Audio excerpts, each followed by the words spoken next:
What's up y'all? Let's dive headfirst into today's stories. Back in 2006 I worked for a small college as the sole IT guy.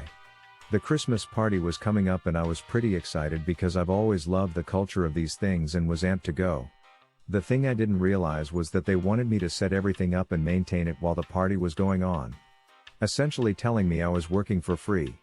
I told them I wasn't going to make the party and then the president said it's mandatory, so I went.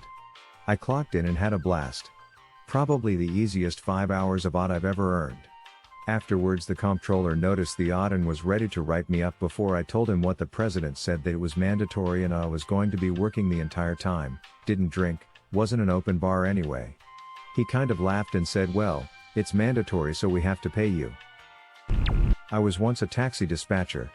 This is the tale of when I was on the receiving end of malicious compliance from a driver who we shall call Bob. Background: we operated in a crappy town where fuel was notoriously expensive and nowhere more so than the only 24 hours garage. If at all possible we would give vehicles known to be low on fuel a job going to one of the nearby towns where fuel was much cheaper. If we couldn't, they would be instructed to put 10 pounds in at the expensive garage to keep them going.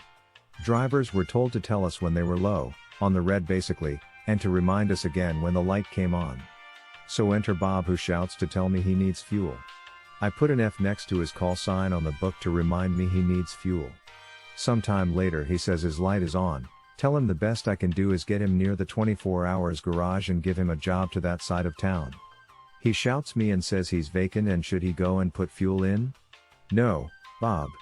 I want you to drive around until you've run out. Forget about him, he shouts me. He's back in town 10 minutes later. I give him another job and carry on. About half an hour later, Tango 1 to base. Number 24. Bob, thinking he's forgotten the door number. I've broken down, mate. Okay, what's happened? Any warning lights? No, it just died on me, mate. Turns but won't start. Okay, I'll ring the mechanic and get him to come out. Okay, get him to bring some fuel. Cold realization sets in. Bob, have you run out of fuel? Yes. Didn't you put some in? No, you told me to keep driving until I ran out, so I did. We moved into a new house in February 2019, and I had twins in April 2019. I was on maternity leave for 3 months and pretty sleep deprived, as you can imagine. One afternoon, a pest control company came and knocked on my door asking if we had pest control, and offering a discount for signing up. In my altered mental state, I didn't research/think enough about it and signed up for a 1-year contract, with service every 3 months, which they advised I could cancel at any time with 30 days notice. Unfortunately, I did not get this in writing. Also, they indicated that my children, pets, and I would not have to leave the house when they sprayed. The first service comes around. They tell me right before that children under 2 have to be out of the house for 2 hours after spraying. I am unprepared for this and tell them to just spray outside, and they agree and say they will come back another day to do the inside. They never do. The bugs get worse instead of better. I call them and they say it's because they didn't spray inside and all the bugs are getting in. They offer to come out again. I find somewhere to take the babies for the afternoon and they spray inside. Bugs are worse yet. I call and ask to cancel and they tell me I can, but they will charge me the remainder of the contract. I ask for a manager to call me back. Spoiler alert, they don't. I forget about it because I'm going back to work and dealing with my kids. The second service comes around and I decide to let them try one more time. Bugs get worse again. I think they may have been spraying sugar water. I call to cancel again and get the same answer. I do get escalated this time, and they tell me there is no one in the entire company that has the power to cancel my contract without further payment. It's at this point that I realize that I don't have a copy of my contract and I feel dumb. I ask them to email me the contract, which they do, which was also dumb because the contract itself says that to be binding they had to provide me a copy upon signing with a 3-day rescission period, so it basically was already unenforceable. I read it and notice it has an arbitration clause which says I can't sue them, not that I was planning on it, until we undergo 4 hours of arbitration, with them providing the arbitrator. Where I live, arbitrators cost about $400 per hour, and the remainder on the contract was $240. I immediately email and demand arbitration. I get a call within an hour that they've canceled the remainder of my contract and there will be no charges, plus they're refunding my last service. Then, I posted how I got out of it on their Facebook page to help all the other people complaining of the same issues. So I was, 24, was leaving class sophomore year in college. Around 3 p.m. and school is quiet after that time. So many parking spots available including disabled parking. It was raining off and on that day, so I parked closest to the school in a handicap spot waiting to pick up with this girl from my class I was dating. Now next to me, a soccer mom van pulls up and this lady puts her windows down and says, "You can't park there, you're not handicapped." I legit have the handicap place card for my car and had it visible. Have it for spinal issues but refrain from using it as I see other people need it more than I do, but empty day, so why not? So lady berating me and I just point to the place guard hanging on my rear view mirror. She threatened to call the cops, which I was like okay. In my head this was exciting because I know I'm not in the wrong and this bully of woman wants to make assumptions. Sure enough she freaking calls and then a squad car rolls up behind us. He goes up to the lady and she's telling him this and that and he turns to my passenger side and I just hand him my license and registration for it. He turns around and tells the woman that I'm allowed to park here. The look on her face. It was blissful karma that didn't require any work from my part except lowering my music and smiling at her. Back in high school, I worked for a fast food place. Not to name names, but I worked for the US East Coast equivalent of the place that had a smiley yellow star as the logo. At the time I was there, we had a deal on the apple pie turnover things, we always just called them pies. Regular price for one was 99 cents and the deal was 2 for $1. Someone way above my pay grade in the company made a rule that we were to automatically do the deal whenever someone ordered pies and then gush to the customer that they essentially got one pie free. Cue the Karen. I had just finished the lunch rush and was taking care of the last few stragglers when she came up. All she ordered was a pie. Per the rule, I rang up the deal. As soon as the little price screen flashed to Apple, $1, she lost her mind. "Karen, excuse me." I said, "A pie."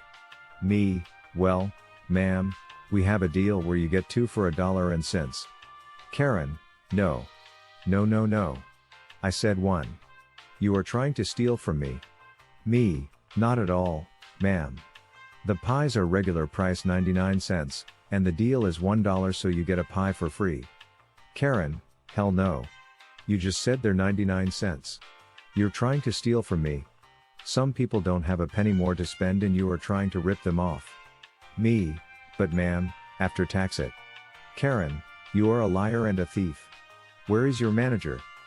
I begrudgingly get manager and Karen starts screaming about how I'm trying to force her to pay more for things she never asked for and how I was likely going to try to pocket the difference/steal from the company. Manager, "Well, it says here you're getting 2 pies and after tax that's $1.05. Karen, "Well, I only want 1 pie and she's trying to overcharge me. I want this fixed now." Manager, I twitch up, "Please ring this customer up for 1 pie only." I do so and the price after tax comes out to $1.05. Karen insists that we're still wrong and manager ends up telling her to buy the pie or leave.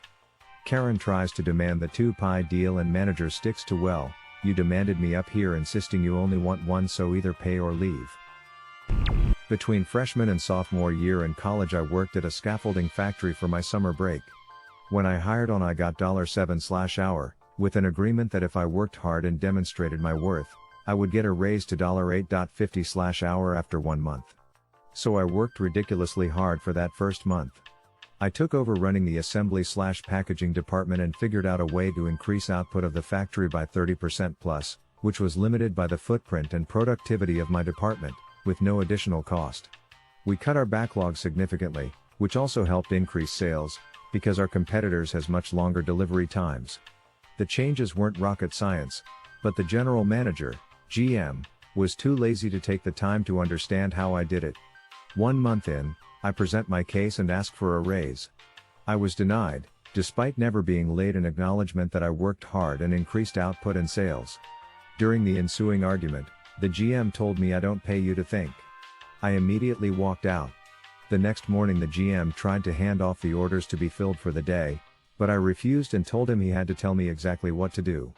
He rolled his eyes, told me to build boxes, the first of many steps, and walked away. 4 hours later, he came back out and saw I hadn't stopped building boxes, normally 15 minutes. He looked at the multiple stacks stretching to the ceiling and started yelling at me, including the phrase "use your F at $% brain." I calmly responded, "You don't pay me to think." His face became bright red and I still can't believe he didn't hit me. We didn't meet our newly scheduled output that day, or any other day that summer. I never got my raise, but couldn't afford to quit. About 1 year after I left, they moved their entire facility to a new location with a 4x bigger footprint. They probably could have gotten by with the old facility for several more years if they had just given me $1.50/hour raise for 2 months, or bothered to pay attention to what I was doing. What did you think? What would you have done differently? Share your opinions in the comments. And if you enjoyed the stories, slap that like and subscribe button for more of them, and don't forget to support the original writers with an upvote. Links are in the description. Peace out, and catch you tomorrow.